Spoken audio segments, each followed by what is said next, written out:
Hello everyone, आप सभी का स्वागत है आपके अपने इंस्टीट्यूट पे। और चलिए आज फिर से याद कर लेते हैं संधि को भी ट्रिक से। तो ट्रिक बड़ी ही मशहूर है आपकी। आपको संधि के जो भेद है उनको याद करने के लिए बस एक लाइन बोलनी है, दगाबाज तेरे नैना बड़े दगाबाज रे। तो नैनों को छोड़ेंगे, दगाबाज याद रखना है। क्या याद रखना है? तो आप कहेंगे जी दगाबाज याद रखना है। तो दगाबाज शब्दों पे नहीं, भावों पे जाना है, अर्थ समझना है।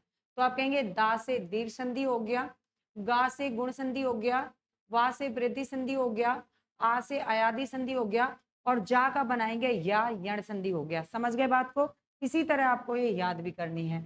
आ जाइए आगे और समझ लेते हैं। अब क्या समझना है कि इनको पहचानेंगे कैसे? तो आप यहाँ पर कहेंगे कि दीर्घ संधि को पहचानने के लिए आप कहेंगे कि समान वर्ण। क्या याद रखना है बच्चे? समान वर्ण। समान वर्ण आते हैं यहाँ पर, है ना? तो कैसे आते हैं? तो आप कहेंगे आ आते हैं, ठीक है। ई आती है, फिर ऊ आते हैं, और वी आते हैं, ठीक है जी। इस तरह से आपको याद करना है। गुण संधि को कैसे पहचानेंगे? तो आप यहाँ पर कहेंगे कि इसमें ए और ओ की मात्रा का प्रयोग होता है। राइट है जी। वृद्धि संधि की आप बात करेंगे तो यहाँ पर ए और आओ की मात्रा का प्रयोग होता है। राइट जी। तुरंत पहचानने अगर ये मात्राएं लगी हैं। अयादी संधि की बात करेंगे तो आप यहाँ पर कहेंगे इसमें अब, आव, आय और आय आता है जी। राइट हाँ जी। यण संधि की आप बात करेंगे तो यण संधि में क्या आता है? तो आप कहेंगे या आता है और वा आता है यण संधि में। और आप इसमें कहेंगे कि आधा वर्ण आता है। तो जहां से यानी या और वा के पास ही आधा वर्ण टूटा हुआ रहता है, आप तुरंत पहचानेंगे यण संधि है। जैसे में आप याद रखेंगे अत्यधिक, अत्यधिक, ठीक है जी। आपने याद किया अत्यधिक।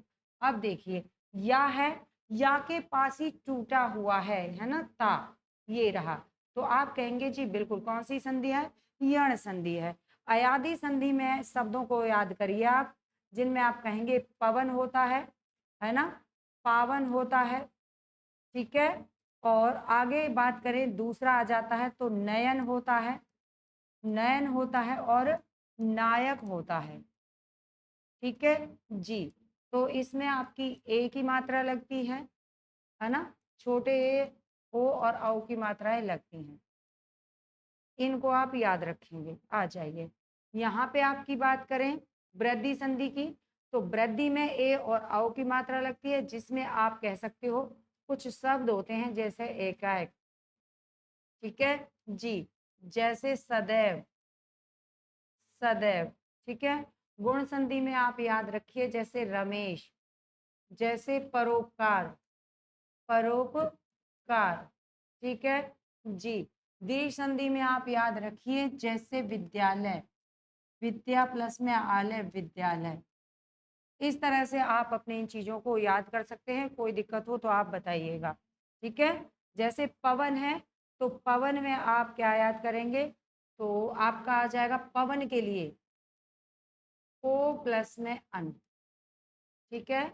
यहाँ पे आएगा पाव प्लस में अन, यहाँ पे आएगा ने प्लस में अन, नयन, ठीक है। यहाँ पे आएगा नए प्लस में अक, ठीक है जी। तो आप कहेंगे किसकी मात्रा है? ए की मात्रा। किसकी मात्रा है? बड़े आय की मात्रा है। किसकी मात्रा है? तो आप कहेंगे आओ की मात्रा है। किसकी है? ओ की मात्रा है। राइट। तो इस तरह से आप अपने देख सकते हैं, कोई दिक्कत दुविधा नहीं होगी। अगर आपको ये ट्रिक अच्छी लगी है तो वीडियो को लाइक शेयर करना नहीं भूलेंगे। और मैंने तो उदाहरण भी बताए हैं आपकी बार में। तो चलिए फिर मिलते हैं नेक्स्ट क्लास में। अगर वीडियो अच्छी लग रही है तो इसको थोड़ा सा फैला दीजिए, विस्तार कर दीजिए। मिलते हैं नेक्स्ट में, तब तक के लिए धन्यवाद, नमस्कार।